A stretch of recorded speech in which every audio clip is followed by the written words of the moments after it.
પ્રેગ્નન્સીમાં કામ કરવું કે આરામ કરવો, શું કરવું, આવો જાણીએ ડૉક્ટર દીપા મણિયાર પાસેથી. ખૂબ જ અગત્યનો પ્રશ્ન. સૌથી પહેલા એ સમજવું જોઈએ કે સગર્ભાવસ્થા કે પ્રેગ્નન્સી એ કોઈ રોગ નથી કે ચલો મેલેરિયા થયું આપણે મટાડ્યું, ટાઇફોઇડ થયું આપણે મટાડ્યું. સગર્ભાવસ્થા શરીરની એક અવસ્થા છે. જેમ નખ વધે, જેમ વાળ વધે, એવી રીતે પ્રેગ્નન્સી રહે, એવી રીતે ડિલિવરી થાય. કોઈ પણ પ્રાણીઓ સગર્ભાવસ્થા દરમિયાન અલગ વર્તન કરે એવું નથી કરતા. જે રૂટીન એક્ટિવિટી હોય, રોજિંદી પ્રવૃત્તિ હોય, એ આપણે કરી જ શકીએ.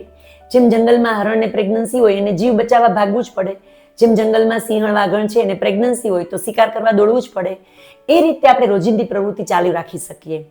કામ કરવો કે આરામ કરવો એ પ્રશ્ન ક્યારે આવે? એક, જ્યારે સગર્ભા સ્ત્રી હાઉસવાઈફ હોય, કામ ન કરતી હોય, બહાર ન જતી હોય, પણ એને જો બ્લડ પ્રેશર આવે, કંઈ મેલી નીચી છે કે એવું કશું આવે, બાળક આડું હોય કે ઊંધું હોય એવું કશું આવે, તો એવા કિસ્સામાં રેસ્ટથી ફાયદો થાય. એટલે નોર્મલ હાઉસહોલ્ડ એક્ટિવિટીની પણ ક્યારેક ડૉક્ટર ના કહે એવું થાય. બ્લડ પ્રેશરમાં જેટલું રેસ્ટ વધુ થાય એટલું બાળકને વધુ ફાયદો થાય. પ્રેગ્નન્સીનું બ્લડ પ્રેશર આપણે જે વાત થઈ હતી એ પ્રમાણે જો ડાબા પડખે સતત આરામ કરીએ તો બાળક સુધી પહોંચતો જે બ્લડ ફ્લો છે એ વધે અને બાળકનું વજન વધે એવું થાય. તો જે કન્ડિશન એવી છે કે જેમાં આરામ કરવાથી બાળકને અને માતાને ફાયદો છે એમાં આરામ કરવો ફરજિયાત.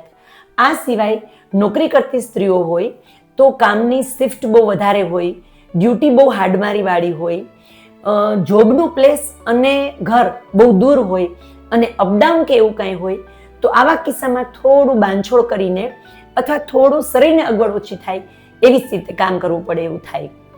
તમે જો જોબની પ્લેસ દૂર હોય તો એવું પ્લાન કરી શકો કે જોબની પ્લેસથી નજીક તમે અપડાઉન કરવું પડે એવું હોય તો જ્યાં તમારું નોકરીનું પ્લેસ હોય ત્યાં નજીકમાં તમે રૂમ રેન્ટ ઉપર રાખો કે પેઇંગ ગેસ્ટ તરીકે જો એવું કરી શકો. જો તમને એવું હોય કે અમુકમાં વર્ક ફ્રોમ હોમ મળી શકે તો એવું પ્લાન કરી શકો.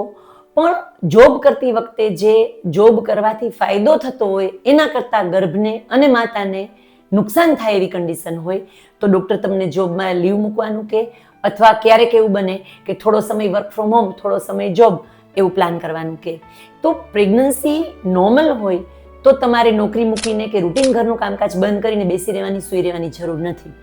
જો બાળકની કોઈ કન્ડિશન એવી હોય, એની પોઝિશન બરાબર ન હોય કે એવું હોય, અથવા માતાને બીપી આવે કે મેલી નીચી હોય કે બાળક ઊંધું હોય એવું હોય તો એવા કિસ્સામાં તમને આરામ કરવાનું કહે.